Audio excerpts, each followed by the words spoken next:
GraceFul Trade Journeys. Another day. Well, you guys know in the U.S. the stock market is closed in observation of 4th of July, which will be tomorrow. I am whomever would like to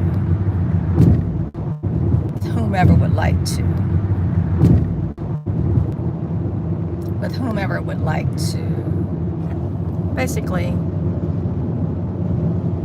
learn from other people and other people's mistakes or other people's wins and other people's losses and just a lot of different things. So I started trading in college. I was on a cooperative education, which was mandatory for the program that I studied for while in college. And yes, I went to University of Cincinnati, Ohio. I am a Bearcat. Yes, I am. And in school, the program I was in, which was engineering, we did not learn anything about the financial markets whatsoever. However, I did do a co-op, and one of the ladies who became my mentor at one of my cooperative education, basically her husband worked at a particular company, and she was like, you need to buy stock into this company. And I was like, oh, I didn't really know what that was. I had heard about it, didn't really know about it. Well, a stock is probably one of the easiest ways to invest. There are several ways to invest, you guys, just so you know.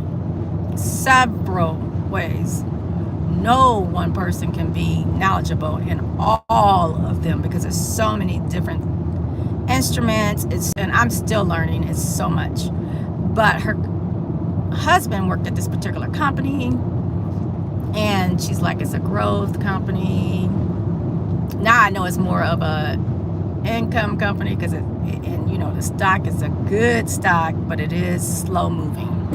It's not one of those growth like a Netflix or Meta or something like that. It's an older company. It's a very established company, and it's not going anywhere.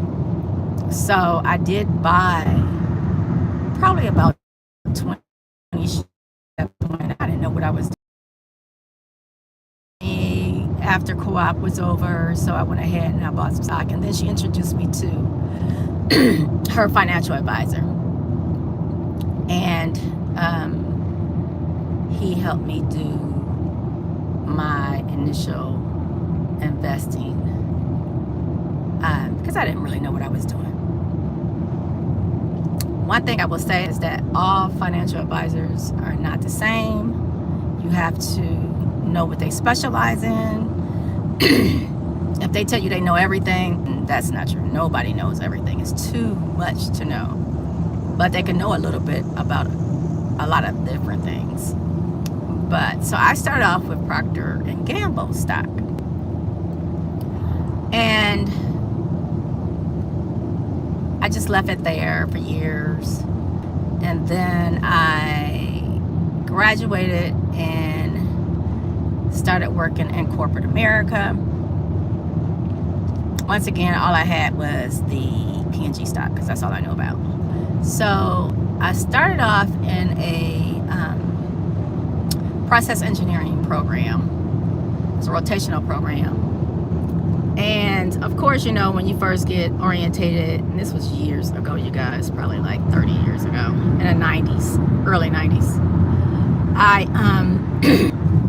they introduced us to, they said they had a pension, and I didn't really understand all that, and then a 401k and all these other things. So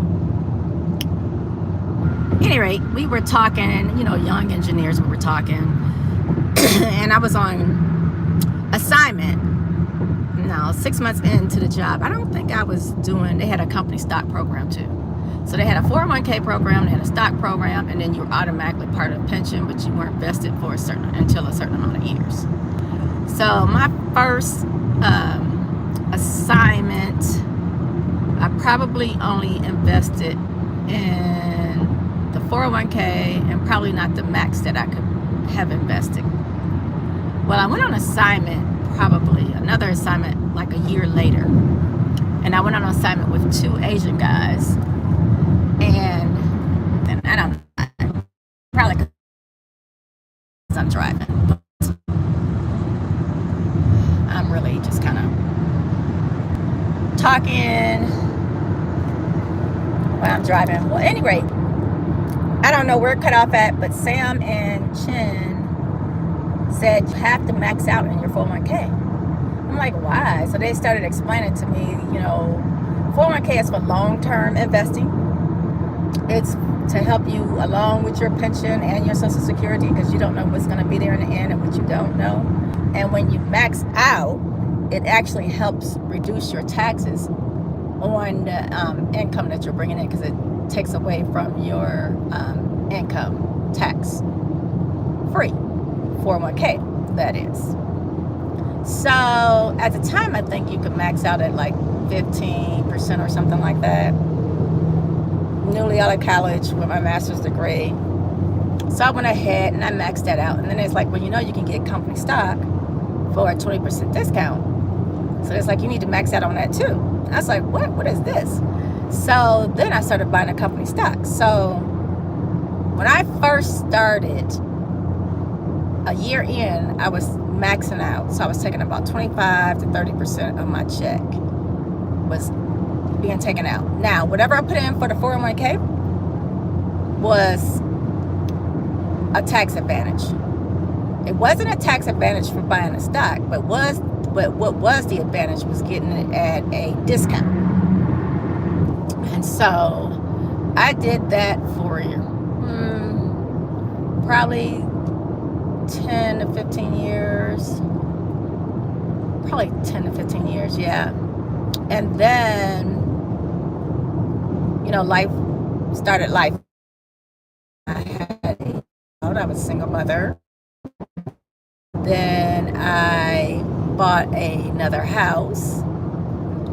And so I didn't invest as much in my 401k.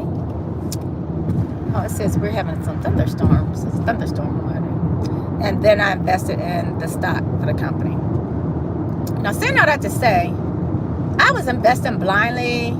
I didn't really know what I was doing, but it worked out in my favor. Thank God. And thank God I had good people in my life to steer me right. That being said, I think I need to pass on knowledge about investing.